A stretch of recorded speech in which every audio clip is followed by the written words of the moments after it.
Today we will learn from 58 onwards. Hare Krishna. Welcome all of you to further learnings from important verses of Srimad Bhagavatam. We are in the 10th canto, 14th chapter. Today we will learn from 58 onwards. All of you repeat after me. Om Namo Bhagavate Vasudevaya. नमो भगवते वासुदेवाय समाश्रिताः समाश्रिताः ये ये पद पद पल्लव पल्लव प्लवं प्लवम् महत् महत् पदं पदं पुण्य पुण्य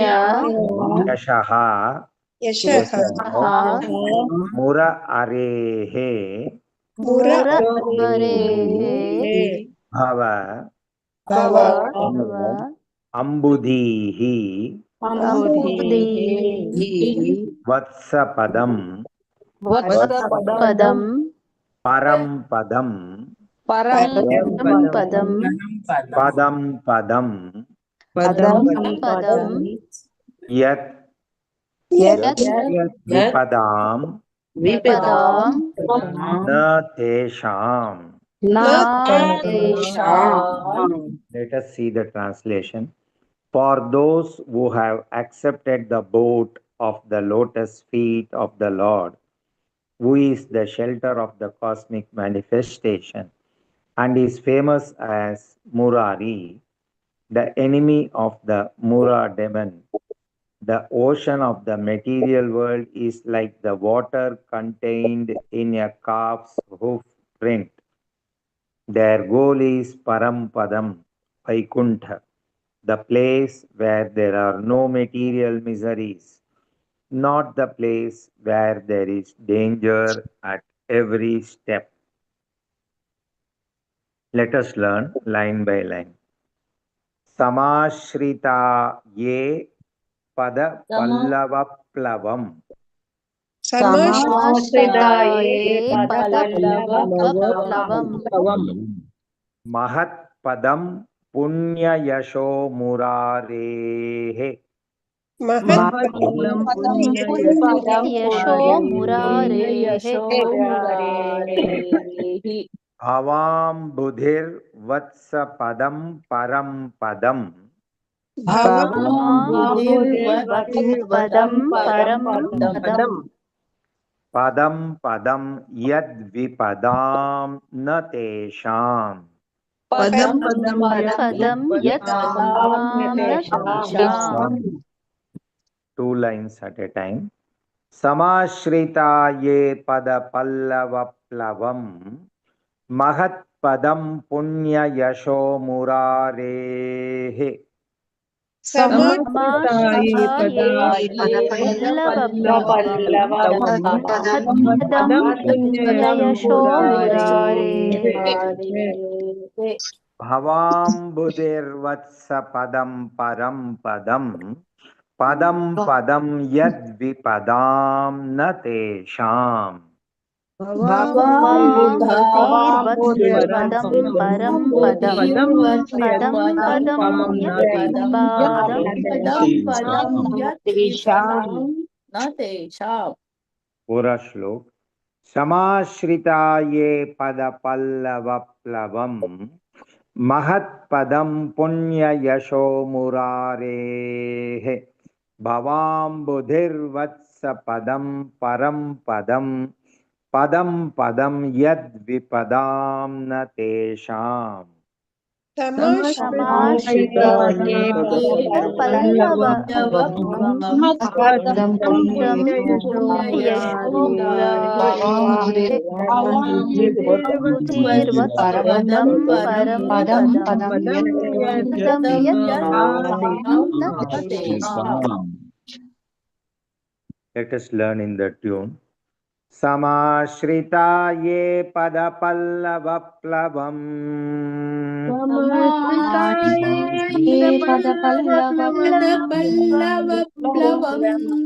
समाश्रिता ये पदपल्लवप्लवम्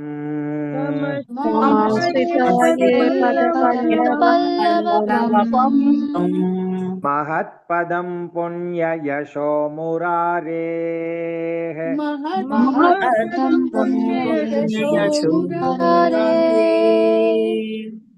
महत्पदं पुण्ययशो मुरारेः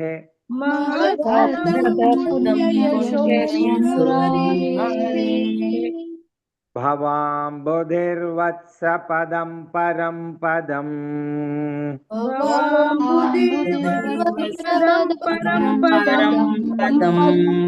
भवाम्बुधिर्वत्सपदं परं पदम्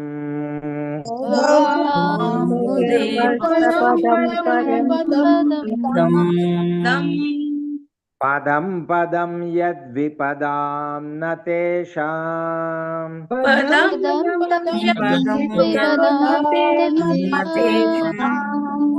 पदं पदं यद्विपदां न तेषाम्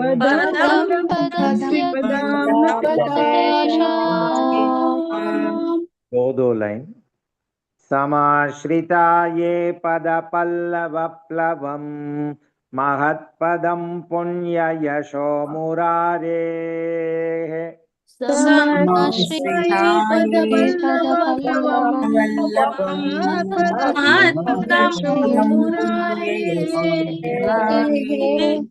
समाश्रिता ये पदपल्लवप्लवम् महत्पदं पुण्ययशो मुरारेः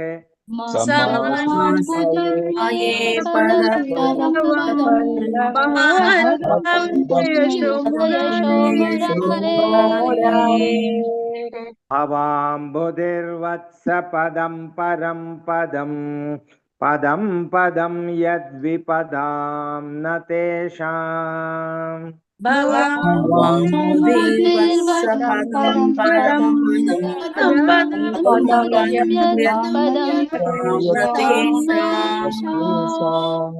भवाम्बुधिर्वत्सपदं परं पदम् पदं पदं यद्विपदां न तेषाम्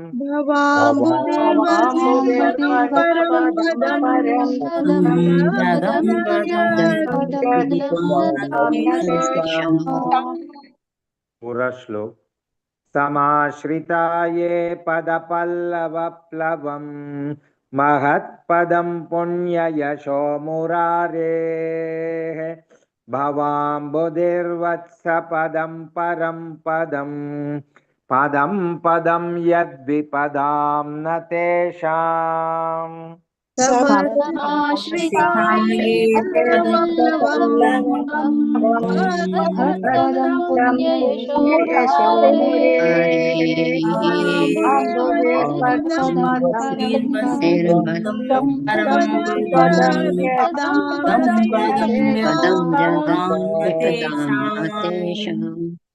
One more time.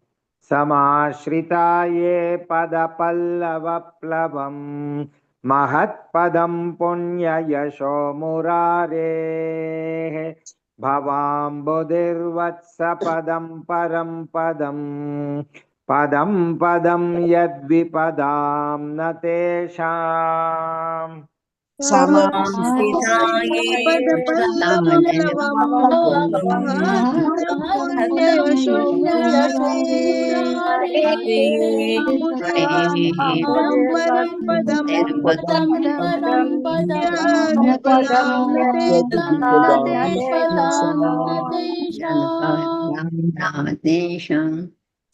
Next verse is from chapter 22.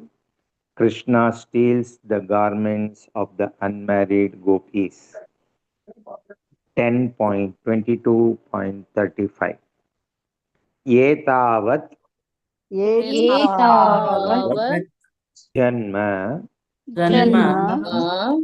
safalyam साफल्यं देहिनां देहिनां इह इह देहिषु देहिषु प्राणैः प्राणैः अर्थैः अर्थैः धिया धिया वाचा वाचा श्रेयः श्रेयः आचरणं आचरणं तदा.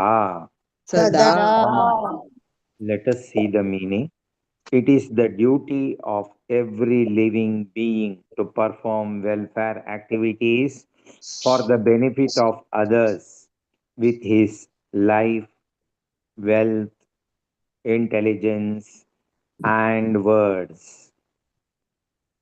एतावज्जन्म साफल्यम् एतावज्जन्म साफल्यं देहिनाम् इह देहिषु देहिनामिव देहिषु प्राणैरर्थैर्धिया वाचा प्राणैरर्थैर्धिया वाचा श्रेय आचरणं सदा.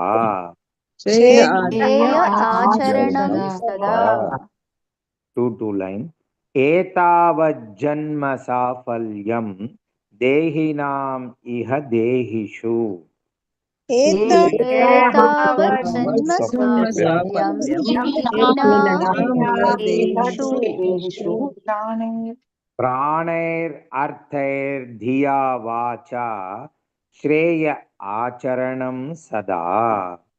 प्राणैरर्थैर्धिया वाचा श्रेय आचरणं सदा. पूरा श्लोक. एतावज्जन्म साफल्यं देहिनाम् इह देहिषु प्राणैरर्थैर्धिया वाचा श्रेय आचरणं सदा. एतावज्जन्म साफल्यं देहिनामिह देहिषु प्राणैरर्थैर्धिया वाचा श्रेय आचरणं सदा. This is set to normal Bhagavad Gita tune. एतावज्जन्म साफल्यम्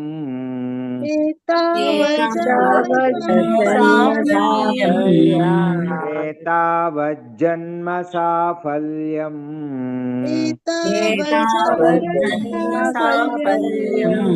देहिनाम् इह देहिषु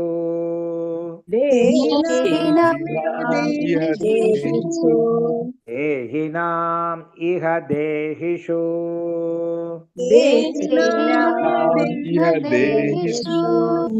प्राणैरर्थैर्धिया वाचा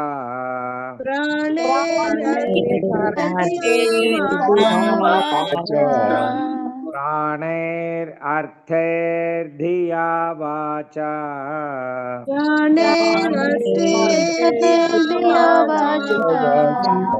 श्रेय आचरणं सदा. श्रेय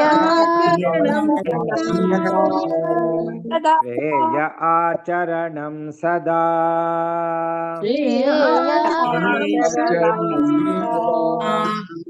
एतावज्जन्म साफल्यं देहिनाम् इह देहिषु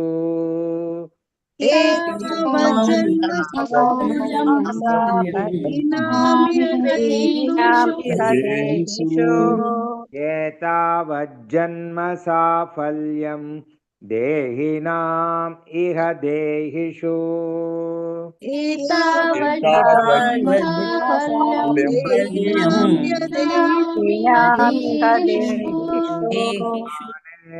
अर्थैर्धिया वाचा श्रेय आचरणं सदा.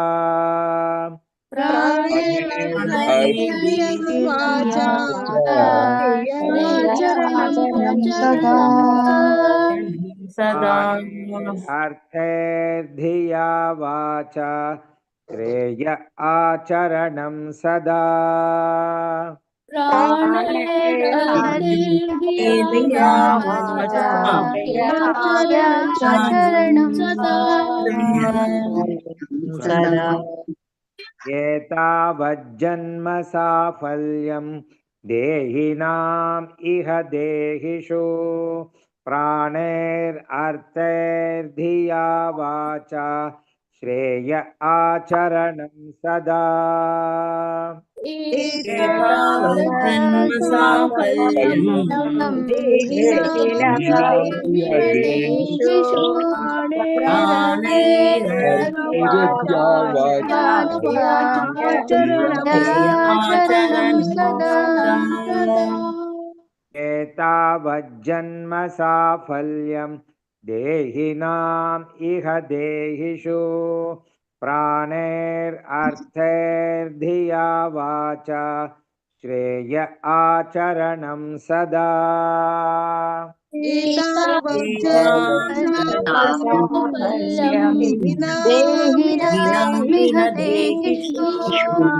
प्राणैरर्थैर्वाचाचरणं सदा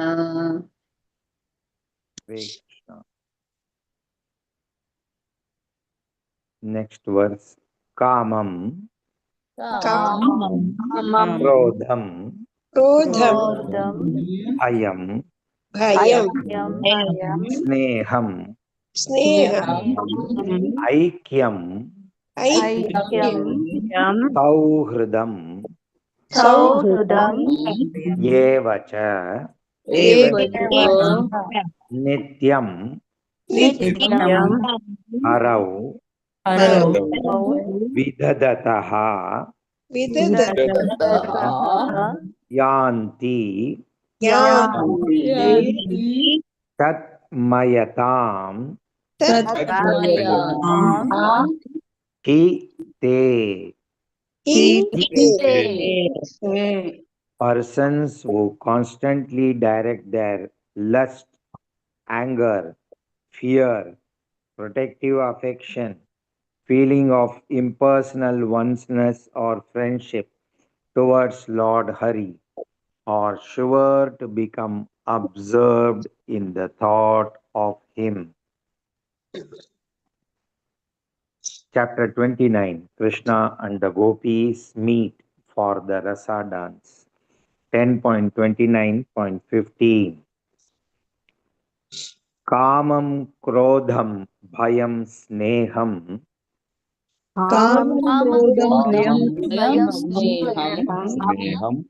aikyam sauhridam yevacha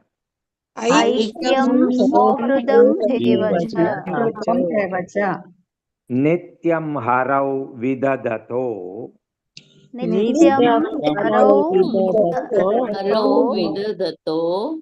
yanti tanmayatam hite.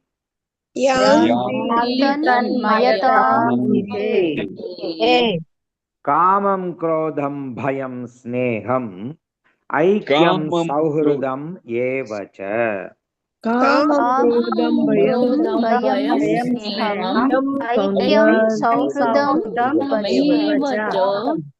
Nityam harau vidadato yanti tanmayatam hite.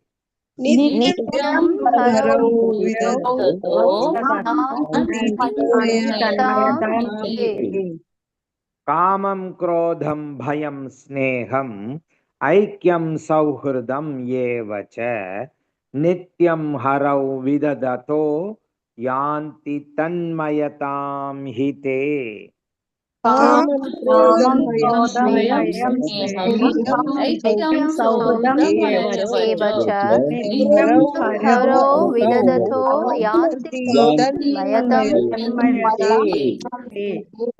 This is also set to the normal Bhagavad Gita tune.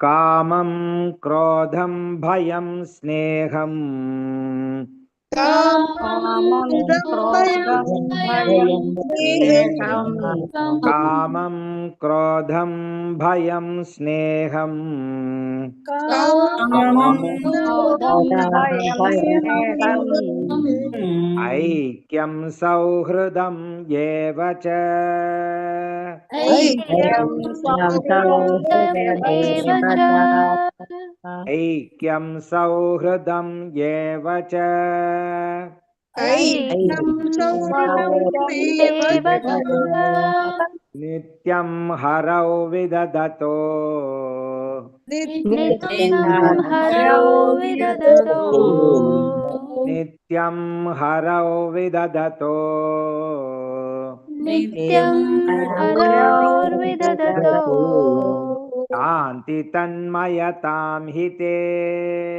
यान्ति तन्मयतां हि ते शान्ति तन्मयतां हि ते यान्ति तन्मयतां हि ते कामं क्रोधं भयं स्नेहं ऐक्यं सौहृदं एव च कामं क्रोधं भयं स्नेहं ऐक्यं सौहृदम् एव च कामं क्रोधं भयं स्नेहं ऐक्यं सौहृदं एव च कामं क्रोधं भयं स्नेहं सौहृदम् एव च नित्यं हरौ विदधतो यान्ति तन्मयतां हि ते नित्यं हरौ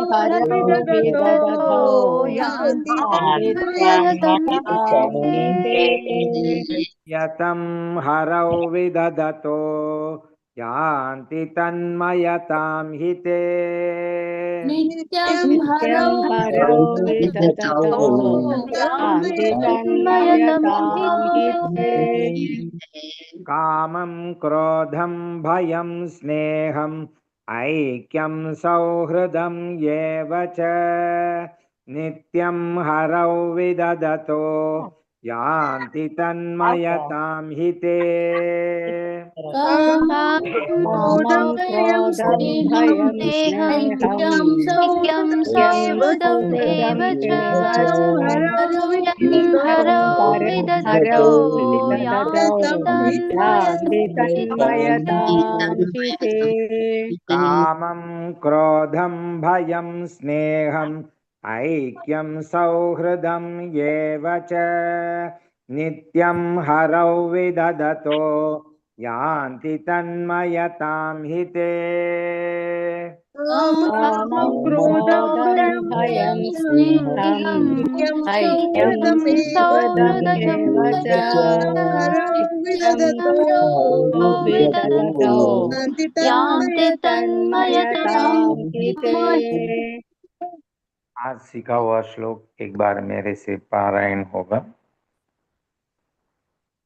10.14.58 all of you listen carefully समाश्रिता ये पदपल्लवप्लवम् महत्पदं पुण्ययशो मुरारेः भवाम्बुधिर्वत्सपदं परं पदं पदं पदं यद्विपदां न तेषाम्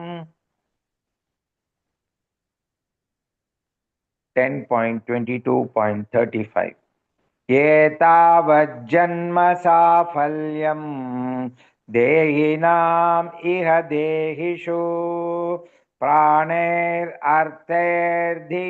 वाचा श्रेय आचरणं सदा